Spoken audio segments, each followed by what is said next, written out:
Bonjour à tous, aujourd'hui on va parler de la dissonance cognitive. La dissonance cognitive, c'est quoi? Moi j'ai une croyance. Ma croyance c'est qu'il ne faut surtout pas taper ses enfants. Mais maman, pourtant hier tu m'as giflé.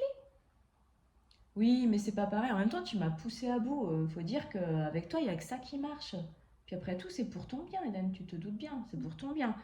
C'est pour t'apprendre à grandir. Mais t'es censée être qui me protège. Mais qui me fait du mal. Bon, après, c'est vrai qu'hier j'ai été méchant. C'est pour mon bien.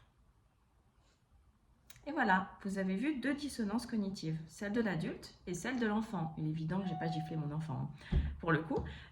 Donc celle de l'adulte, c'est j'ai ma croyance qui est il ne faut pas taper ses enfants, mais j'ai un comportement qui gifle son enfant. Donc ça crée une tension en moi, une tension qui est difficile à gérer.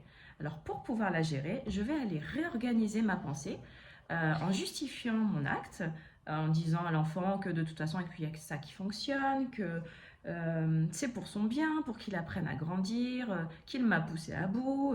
Donc je glisse tranquillement la notion de culpabilité chez mon enfant, la mauvaise estime de lui-même par la même occasion. Et dans un second temps, pour l'enfant, il y a également dissonance cognitive puisque maman est censée être celle qui me protège, mais c'est à la fois celle qui me fait mal.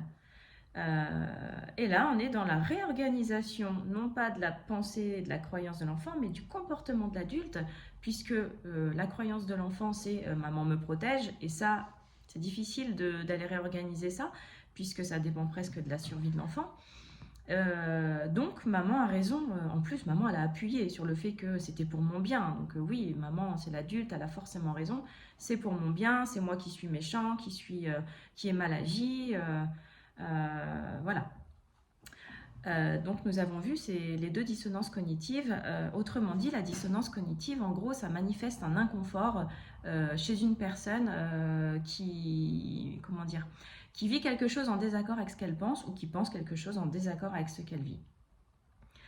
Là, dans cette situation-là, on amène au passage l'histoire de l'amour perverti, puisque je suis celle qui est censée protéger mon enfant, donc l'amour, l'amour parental, mais à la fois je tape mon enfant, qui peut laisser place à la haine, à la rancœur, au sentiment opposé de l'amour. Donc, dans la tête de l'enfant, il va se passer une incohérence entre l'amour et la haine. Et ça peut amener plus tard la croyance que la haine ne peut pas exister sans l'amour et l'amour ne peut pas exister sans la haine. Ce qui peut rendre très compliqué les relations familiales, personnelles, de couple, professionnelles à l'avenir. Mais c'est pas tout, il y a bien d'autres conséquences à la dissonance cognitive dont on pourra parler dans une prochaine vidéo. En attendant, merci de nous avoir regardés. Pensez à soutenir, aimer, partager, vous abonner. Et liker. Et je vous dis à bientôt. Ciao!